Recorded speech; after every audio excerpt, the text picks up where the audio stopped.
بسم الله الرحمن الرحيم نحمده ونصلي ونسلم على رسوله الكريم أما بعد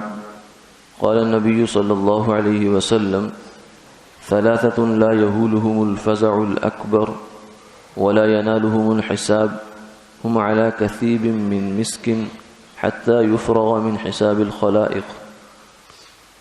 رجل قرأ القرآن ابتغاء وجه الله وأما به قوما وهم به راضون وداع يدعو إلى الصلوات ابتغاء وجه الله وعبد أحسن فيما بينه وبين ربي وفيما بينه وبين مواليه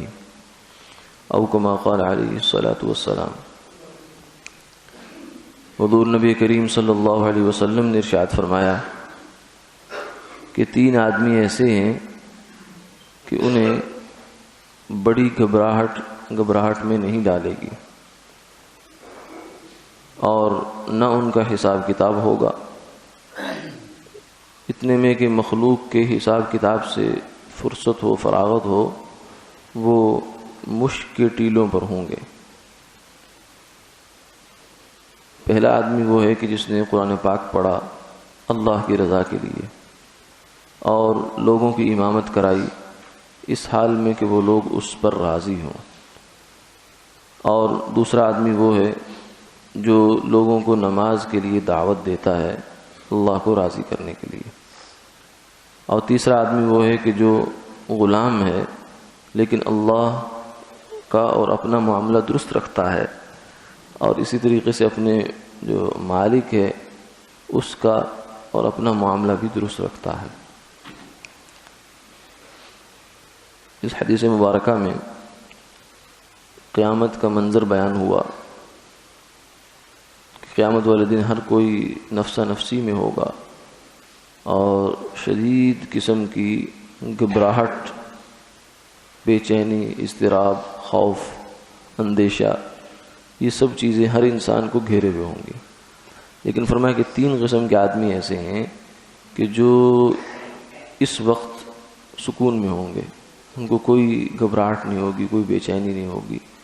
اور نہ ہی ان کا حساب کتاب ہوگا۔ وہ بغیر حساب کتاب کے گویا جنت میں جائیں گے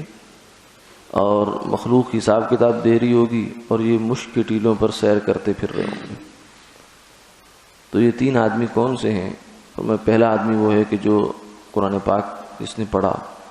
اور مقصد دنیا کمانا نہیں ہے، نام کمانا نہیں ہے، مقصد اللہ کو راضی کرنا ہے، اور پھر لوگوں کی امامت کرائی اور اس حال میں کہ لوگ اس سے راضی رہے، اس کے اخلاق سے، اس کے کردار سے، اس کے طرز عمل سے۔ اور دوسرا آدمی وہ ہے جو نمازوں کی دعوت دیتا ہے، اس میں مؤذن بھی داخل ہے کہ جو داعی ہے، کیونکہ اذان خود فرمایا دعوت تامہ ہے۔ حضرت عمر رضی اللہ تعالیٰ فرماتے تھے اگر میرے ذمے سلطنت کے امور نہ ہوتے تو میں مسجد نبوی کا مؤذن بننا پسند کرتا۔ تو اور اسی طریقے سے وہ داعی بھی اس میں داخل ہے کہ جو لوگوں کو نماز پڑھنے کی ترغیب دیتا ہے، دعوت دیتا ہے، لوگوں کو نماز پر لاتا ہے اور اللہ کی رضا کے لیے، تو یہ شخص بھی گویا کہ اسی فضیلت میں داخل ہو جائے گا۔ اور تیسرا آدمی وہ ہے جو غلام ہے، اپنا اور اللہ کا معاملہ بھی، یعنی عبادات جو شریعت کی جانب سے اس کے ذمہ فرائض ہیں وہ بھی پورے کرتا ہے، اور اپنے مالک کا اور اپنا معاملہ، یعنی مالک نے جو کام اس کے ذمہ لگا رکھا ہے اس کام میں کوتاہی نہیں کرتا، ڈنڈی نہیں مارتا، دو نمبری نہیں کرتا۔ تو یہ غلام بھی اتنا اونچا درجہ لے جائے گا، صرف فرض پورے کرتا ہے اور اپنی ذمہ داریاں پوری کرتا ہے۔ تو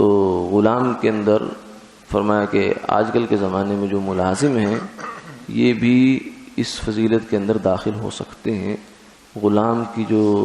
حدیثیں ہیں غلاموں کی فضائل کی، وہ ان کو بھی شامل ہو سکتی ہیں، بشرطے کہ اسی شرط پر پورے اترتے ہوں کہ ملازم اللہ کے فرائض بھی پورے کرتا ہو اور اپنے مالک کا کام بھی امانت داری سے، دیانت داری سے اور جو ہے وہ تندہی سے سر انجام دیتا ہو، تو اس کا بھی معمولی رتبہ نہیں ہے، بلکہ یہ ان خوش نصیب لوگوں میں سے ہو جائے گا جو قیامت والے دن جن کو گھبراہٹ کا سامنا نہیں کرنا پڑے گا۔ اللہ تعالیٰ